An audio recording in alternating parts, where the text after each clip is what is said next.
오늘 말씀드릴 주제는 인공지능 연구개발 현황과 정부의 역할에 대해서 말씀드리려고 합니다.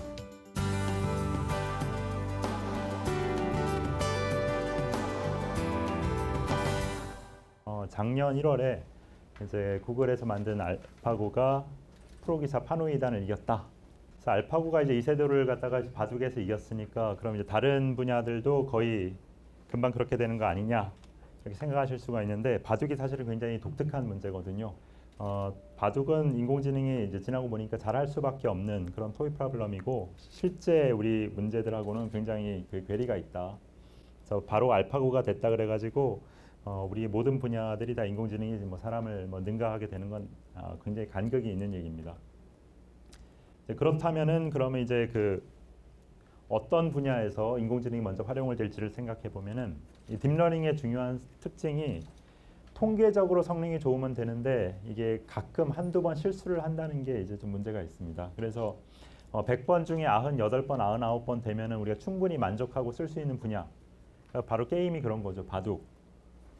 알파고가 이세돌을 이길 정도로 그 실력이 굉장히 뛰어나지만은 걔가 그 5판 중에서 떡수를 갖다가 20여 수를 뒀거든요. 지나고 나서 보니까 이게 굉장히 괜찮은 수였다. 그래서 지금 바둑의 패러다임을 바꿔가고 있는 수들도 많이 있었는데요. 그 중에 한 또 절반 정도는 아무리 따져봐도 이거는 이 정도 수준에서 도저히 나올 수 없는 어이없는 수들이 꽤 많이 있었어요. 그러니까 500여 수 중에서 얘가 한 500수 정도를 잘 뒀기 때문에 그 충분히 만족하고 쓰는 거죠. 사국에서 이제 떡수를 연발해서 이세돌보다는 졌는데 뭐 그러면 어떻습니까? 바둑에서. 바둑에서는 뭐 한 판 지면 어때요? 또 두면 되잖아요. 치명적이지가 않은데 뭐 체스 퀴즈 다 마찬가지거든요. 제퍼디에서 왓슨이 굉장히 많은 문제를 틀렸어요. 그보다 더 많은 문제를 잘 맞추니까 만족하고 쓰거든요. 그런데 이런 식으로 접근하기 어려운 분야들이 있어요. 의료 분야라든지 뭐 공공안전, 교통, 뭐 자율주행 자동차, 뭐 요즘도 논의가 많이 되고 있는 뭐 원자력 발전 이런 쪽에 딥러닝을 쓰겠다? 그럼 이거는 받아들이기가 어렵습니다. 그러니까 예를 들면은 의료 분야에서 지금 그 알파고도 이제 뭐 바둑을 그만하고 뭐 의료 영상 쪽을 갖다가 이제 열심히 하는데요. 이런 분야에서 뭐 구글 왓슨도 제퍼디쇼 우승하자마자 무슨 뭐 존스 홉킨스 의대로 보냈다 이런 이제 언론 발표를 하고 그다음에 애널리틱이라든지 국내에도 벤처가 뷰노, 루닛 이런 굉장히 잘하는 회사들이 있습니다. 루닛 같은 경우는요, 이제 폐암을 갖다가 엑스레이를 보면은 인간 의사들보다 더 정확한 판독률을 가지고 진단을 해요. 근데 그럼에도 불구하고 이 모든 업체들이 공통적으로 그 접근하는 방법이 우리는 그냥 권고를 할 뿐이다. 여기가 이제 폐암 같은데요. 이렇게 이제 얘기를 할 뿐이지 실제로 폐암인지 아닌지는 의사들이 최종 판단을 해라. 이런 식으로 접근을 하고 있습니다. 의사들보다 더 정확하게 보는데 왜 그렇게 할까요? 이게 실수할 확률을 배제할 수가 없거든요. 그래서 얘가 그럼 인간 의사들도 실수를 하지 않느냐? 오진을 하고 이제 뭐 의료사고가 일어나죠. 근데 그럴 때 어떻게 합니까? 유족이 그 개별 의사를 갖다가 상대로 소송을 걸거든요. 아니면 그 병원이나 모든 의사협회를 상대로 통째로 소송을 걸지는 못합니다. 개별적인 거거든요. 근데 이 의료 영상이 오진을 했어요. 사람이 죽었어요. 이런 케이스가 비슷한 케이스가 한 2건 정도 나오면은 이거는 누구 잘못입니까? 이 소프트웨어를 만든 회사가 책임져야 되거든요. 구조적인 잘못이니까 이 회사가 문을 닫아야 됩니다. 특히 미국같이 징벌적 손해배상제를 채택하고 있으면은 감당이 안 되거든요. 그러니까 학습을 아무리 많이 시키더라도 딥러닝의 장점이 도메인 날리지가 별로 필요 없는 것처럼 보여요. 그러니까 이세돌만큼 그 바둑을 잘 둘 필요가 없어요. 구글의 개발자들이. 이거를 개발한 사람들이 의사들만큼 이렇게 전공 지식을 많이 요하는 건 아닌데 데이터를 많이 넣어주니까 알아서 저절로 잘 되더라 하는 게 장점이고요. 대신 단점은 구조가 너무 복잡해지다 보니까 얘가 왜 잘 되는지를 또 설명하기가 어려워요. 그러니까 나가서 얘가 가끔 실수를 하는데 왜 그런 실수를 하는지 설명하기가 어렵고 예방하기는 더더욱 어렵습니다. 그 다음에 또 하나의 특징이 이 비즈니스 모델이 거의 검증된 게 없습니다. 이렇게 하면 돈이 될 것 같은데 실제로 기술력은 굉장히 뛰어난데 망하는 회사들이 부지기수고요. 또 전혀 이건 안 될 것 같은데 또 돈을 버는 회사들이 많거든요. 그러니까 검증된 비즈니스 모델이 없다 보니까 지금은 많이 이제 거품이 많이 껴 있거든요. 그래서 일단은 니즈가 분명한 분야. 예를 들면 운전하면서 제 신문 보고 싶은데 그러고 있으면 사고 나니까 내가 지금 인터넷 기사를 갖다가 내가 좋아하는 연예인 목소리로 읽어주면 좋겠다. 이런 것들은 바로 뭐 사업이 잘 되겠죠. 그래서 검증된 어떤 이제 니즈가 분명한 분야부터 이제 먼저 활용이 될 거고요. 그래서 AI가 지금 여러 서플라이 체인 전반을 갖다가 이제 다 바꾸고 있습니다. 그래서 많이 보도가 되는 게 지멘스의 어떤 스마트 팩토리, 그래서 공정이 한 80% 가까이라도 자동화해가지고요. 지금 보면 사람이 별로 없어요. 기계가 잘 돌아가고 있는지만 체크하고 있는 수준이고, 파눅 같은 경우는 더 이제 극단적인 예입니다. 얘는 이제 라이트 아웃 팩토리 그래가지고 이 사람이 있으니까 불을 환하게 켜두거든요. 또 이제 다니다가 불이 치면 안 되니까. 파눅 같은 경우에는 이제 일본 회사인데 미국 공장에는 100% 자동화입니다. 사람이 없어요. 그러니까 불을 꺼두거든요. 기계만 돌아가는데 뭐 사람이 불 켜둘 필요가 없죠. 냉난방 같은 것도 안 하고요. 그래서 얘는 그 CNC 머신이 뭐 한 2만여 대 있다 그럽니다. 그래서 이런 것들을 막 찍어내서 완전 자동화된 이런 것들이 이미 현실에서도 돌아가고 있고요. 커스터머 서비스, 서플라이어 매니지먼트 분야에서도 여기 아멜리아라고 하는 이런 챗봇이 있는데요. 그 비행기에 이제 화물을 실어 자기 가방이 이제 그 깨진 거예요. 그래서 그걸 불평하는 건데 그거를 이제 챗봇이 이제 응대를 하고 있습니다. 그래서 그 데미지가 계속 쓸 수 있는 거냐 가방을. 그러니까 못 쓰겠다. 그러니까 얘가 뭐 200불을 보상해주고 마일리지를 뭐 10,000마일인가 이렇게 더해주겠다 이런 식으로 이제 응대를 하거든요. 그래서 얘는 이미 돌아가는 서비스입니다. 20개 국어를 갖다가 이제 지원을 하고요. 그 다음에 또 얘가 그 인보이스를 갖다가 그 석유 회사인데 세계 각국에서 인보이스를 갖다 요청하면은 그거를 그 나라 말로 응대를 해주면서 발행하는데 이제 이미 활발히 사용하고 있어요. 그래서 이런 부분도 이미 지금 이제 많이 하고 있고요. 지금 돈을 싸들고 이 기술을 갖다가 살려는 사람들이 줄 서 있어요. 이 시장이 굉장히 크거든요. 지금 그 뭔가요 이렇게 은행 같은 데서 이제 상담 문의 전화를 갖다가 지금 이제 그 사람이 하고 있는데 그 시장이 조 단위 시장입니다. 수조. 그래가지고 얘를 갖다가 기술이 있냐 그래가지고 막 그 돈 싸들고 막 돌아다니는데 아직까지는 우리말로는 좀 어렵다. 그러니까 모든 직업들이 다 이렇게 대체되는 건 아닌데요. 인공지능이나 기계에 대체되는 건 아닌데 끊임없이 내가 그 어떻게 살아남을지를 이제 고민하는 게 필요한 것 같아요. 아까 이제 의료 영상 얘기를 드렸잖아요.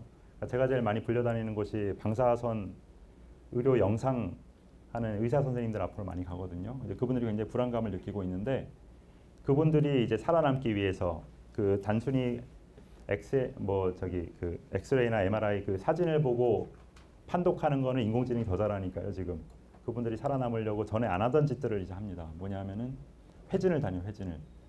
그러니까 이 사람들은 환자를 직접 상대하지가 않거든요. 종합병원에 가보시면 사진 찍어 오세요. 그러면 사진 찍고 오면 사진은 환자한테 직접 보여주는 게 아니라 그 의뢰한 의사들한테 내과, 외과 의사들한테 그냥 보내고 끝나죠. 근데 그렇게 하면은 인공지능이 충분히 할 수 있기 때문에 그분들이 이제 태블릿에다가 사진을 담아가지고 입원한 환자들한테 회진을 돌아요.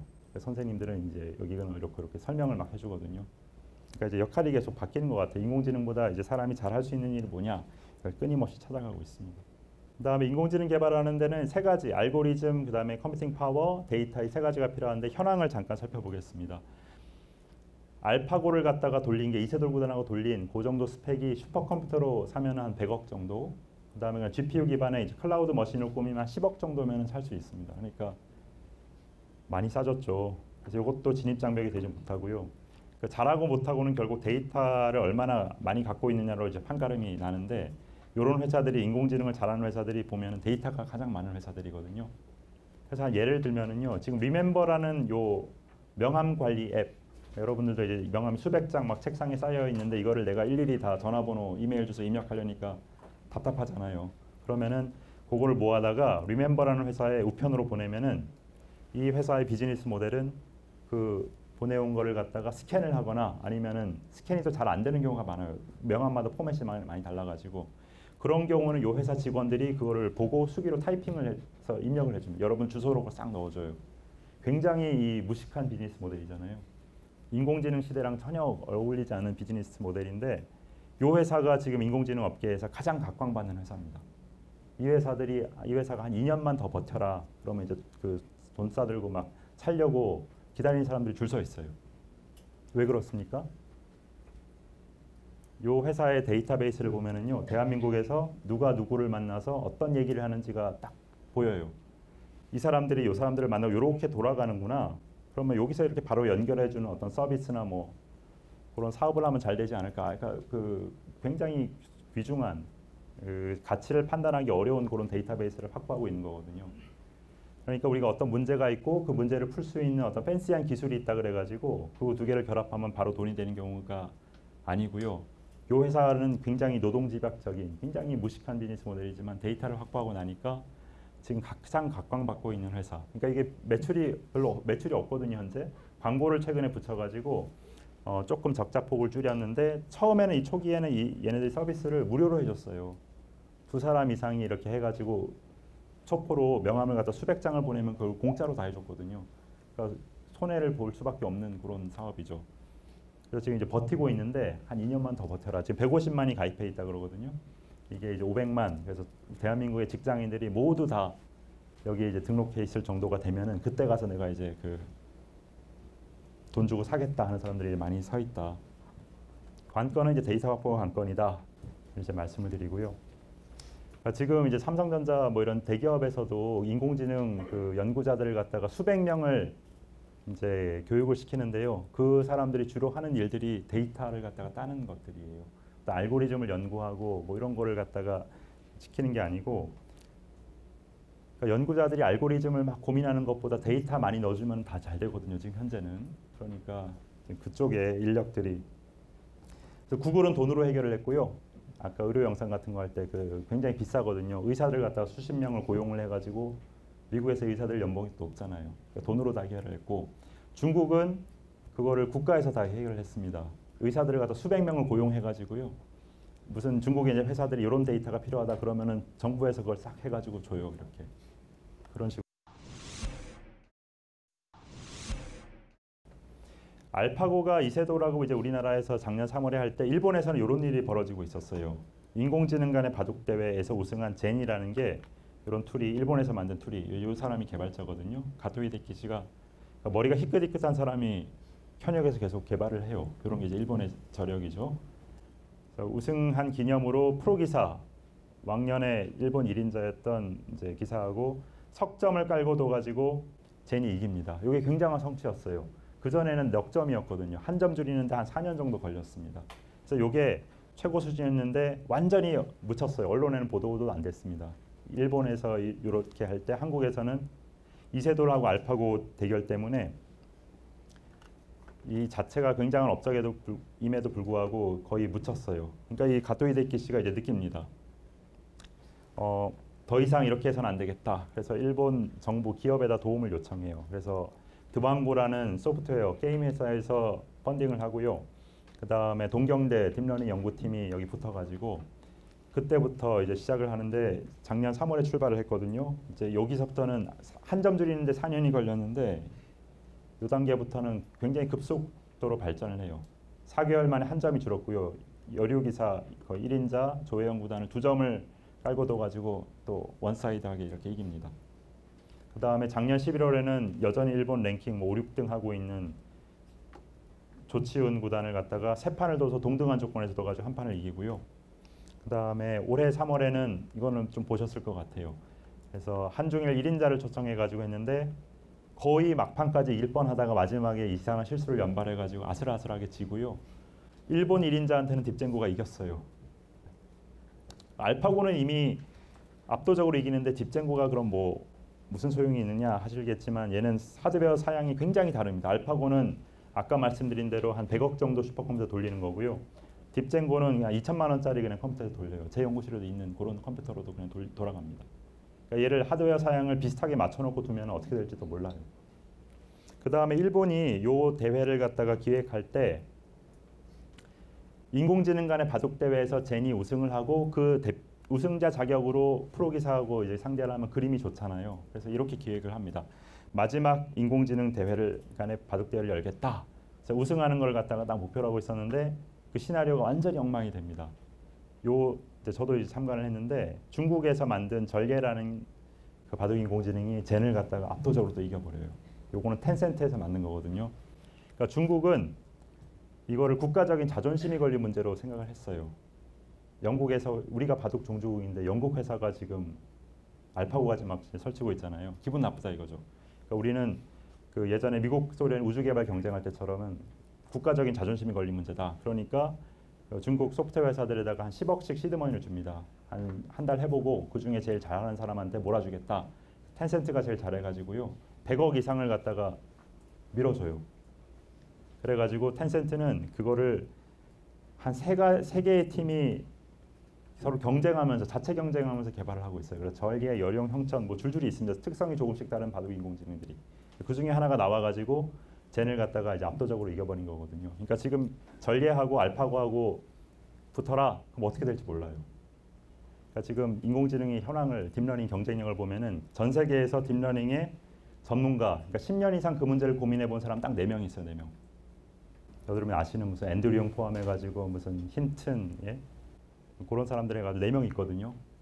그 다음에 그 밑에서 공부한 제자들이 한 100명 정도, 한 5년 이상 고민해 본 사람 전문가가 전 세계로 보면 100명 정도 있어요. 그 중에 한 30명이 구글 딥마인드에 가 있습니다. 한 40명이 중국에 가 있고요. 우리나라에는 그 몇 명이냐? 5년이라고 잡으면 한 명도 없고요. 한 3, 4년 초기에 우리나라 알려졌을 때 뛰어든 사람들 하면 한 10명 정도 돼요. 10명. 그나마도 다 뿔뿔이 흩어져 있어요. 각 회사에. 그러니까 그 10명을 갖다가 어떻게 다 규합해도 30명, 40명 상대로 게임이 안 되잖아요. 그럼 남아있는 전 세계 각국에 흩어져 있는 전문가를 갖다가 다 끌어들여야 돼요. 그러면은 아까 말씀드린 것처럼 바둑이 굉장히 인공지능 연구하는데 좋은 도구거든요. 관심 있는 사람들이 많아요. 근데 개인 연구자가 선뜻 뛰어들지 못하는 게 2가지 이유가 있습니다. 첫 번째는 기보를 갖다가 알파고가 뭐 16만 개의 기보를 썼다 그러는데 이거를 개인이 어디 가서 구하겠습니까? 두 번째는 내가 아이디어가 있어요. 알파고의 어떤 구조를 뭔가를 요걸 살짝 바꾸면 더 잘 될 것 같아요. 근데 그걸 내가 시험해 보려면 어떻게 해야 됩니까? 일단 알파고를 만들어야 되거든요. 그러니까 여기서부터 여기까지를 해야 돼요. 이게 일이 많잖아요. 그러니까 그 두 부분을 해주겠다 이겁니다. 한국기원이 기보를 갖다가 16만 개가 아니고 160만 개를 내놓겠다. 그 다음에 그 뜻맞는 그 개발자들이 규합해서 우리가 알파고 프로토타입까지는 만들겠다. 그런 다음에 얘를 오픈소스로 풀겠다. 그래가지고 열심히 하고 있습니다. 얘도 실력이 지금 굉장히 놀라운 속도로 발전하고 있고요. 저희가 이제 기회를 봐서 오픈소스로 이제 풀 거고, 그러면 누구나 관심 있는 사람들은 그 소스 코드를 다운받아서 데이터하고 함께 돌려볼 수 있고, 내가 아이디어가 있으면 넣어볼 수 있고, 이제 그런 식으로 발전할 수밖에 없다. 그래서 이 분야는 모든 게 거의 오픈소스 리서치로 돌아가요. 특허 같은 것도 거의 의미가 없습니다. 왜냐하면은 특허가 등록되는 데까지 한 1년 반, 2년 걸리잖아요. 그 시간이 이 분야에서는 다른 엔지니어링 분야로 치면 한 20년 같은 거예요. 그러니까 내가 특허를 써봐야 등록되는 시점에 내 기술은 20년 전 기술이니까 아무도 안 써요. 그러니까 특허를 쓸 생각을 못 하고요. 모든 회사들이 다 이렇게 오픈하는 게 이렇게 뭐 굉장히 박애정신 투철해서 그런 게 아니고, 그런 식으로 해서 내 플랫폼에 사람들을 끌어들여서 내가 그걸 선점하는 게 유일하게 내 기술을 보호할 수 있는 방법. 그래가지고 굉장히 독특한 분야입니다. 이제 정부 R&D 사업, 대형 사업들을 기획을 많이 하시는데 그 사업 주체들이 주로 대학하고 정출연이거든요. 제가 그 박사 과정 때 나름 무슨 세계 최초라 그러면서 제 분야의 탑저널의 논문을 여러 편 썼어요. 그래 놓고서 IBM 연구소 들어가 보니까 이미 다 오래전에 다 연구를 해놨더라고요. 다만 논문을 안 썼을 뿐이에요. 뭐 경쟁사 좋을 일 있겠습니까? 논문을 안 썼을 뿐이고, 경쟁사하고 기술 격차가 상당하다고 판단되면 특허조차도 안 써요. 공개를 다 해야 되잖아요. 그러니까 그냥 가지고 있습니다. 그러니까 반도체 분야로, 그러니까 이제 좀 그게 특히 심할 것 같은데, 이미 기업하고 대학하고 어떤 기술 격차가요, 이거 넘을 수 없는 넘사벽 수준으로 이렇게 벌어져 있어요. 우리나라 기업들도 반도체 분야에서 세계적인 경쟁력을 갖고 있잖아요. 그러니까 이게 한 15년 전부터 역전이 된 것 같아요. 그래서 지금 그 대학에서 제 분야에서 수행하고 있는 대형 사업들, 무슨 센터들 있잖아요. 하고 있는 연구들이 사실은 거의 다 쓸모없는 것들이에요. 논문을 쓸 수 있을 거예요. 왜냐하면 회사가 오래전에 해놔도 논문을 안 썼으니까.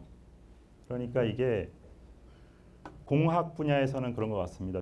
그 다음에 두 번째, 이런 회의에 많이 불러다닙니다. 어떤 방향으로 쭉 연구를 해야 이걸 합치면 앞으로 뭐가 될 것 같냐. 근데 이거 아무도 몰라요. 네? 전자공학 분야에서 1년 뒤에 어떻게 될 거냐를 예측할 수 있는 사람은 극히 소수고요. 2년 넘어가면은 아무도 없습니다. 그러니까 그 긴 텀에 그런 이제 과제들이 사실은 그 제대로 기획하기가, 열심히 기획하더라도 상당히 어려워요. 그러니까 결국에는 민간에서 다양한 돌연변이가 나오는 수밖에 없고요. 뭐가 잘 될지 모르니까 여러 가지를 다 서로 각자 중요하다고 생각되는 것들을 그냥 하게 내버려 둔 수밖에 없어요. 그 다음에 아까 보신 것처럼 스마트 팩토리에서 결국 중요한 거는 기초 기술이거든요. 발에 딱 굉장히 편한 그런 신발을 만들어내는 기술, 그게 핵심이기 때문에 기초가 결국 중요하고요. 그다음에 정부의 역할은 어떤 공공 퍼블릭 도메인에 굉장히 소중한 데이터들이 많이 있거든요. 이런 것들 갖다 이제 민간이 쓰는데 장벽들이 굉장히 많이 있습니다. 의료 영상 하는데 굉장히 힘들어요. 그 환자들 개개인 동의를 다 받아야 되거든요. 영국보다도 더 어렵게 돼 있어요. 이런 것들을 갖다가 해결해 줄 수 있는 법제도라든지 이런 걸 정비하는데 이제 국한을 해야 되고, 교육제도를 이제 특히 좀 많이 손을 봐야 됩니다. 그 대학이 분명히 사양 산업은 맞는데 이거를 계속 내가 해야 되느냐, 계속 고민하거든요. 내가 계속 여기에 있어야 되느냐, 그래서 제가 언제까지 학교에 있어야 되느냐 고민을 하고 있습니다. 그러니까 이런 것들이 하여튼 제가 굉장히 솔직하게 말씀을 드려봤습니다. 경청해 주셔서 감사합니다.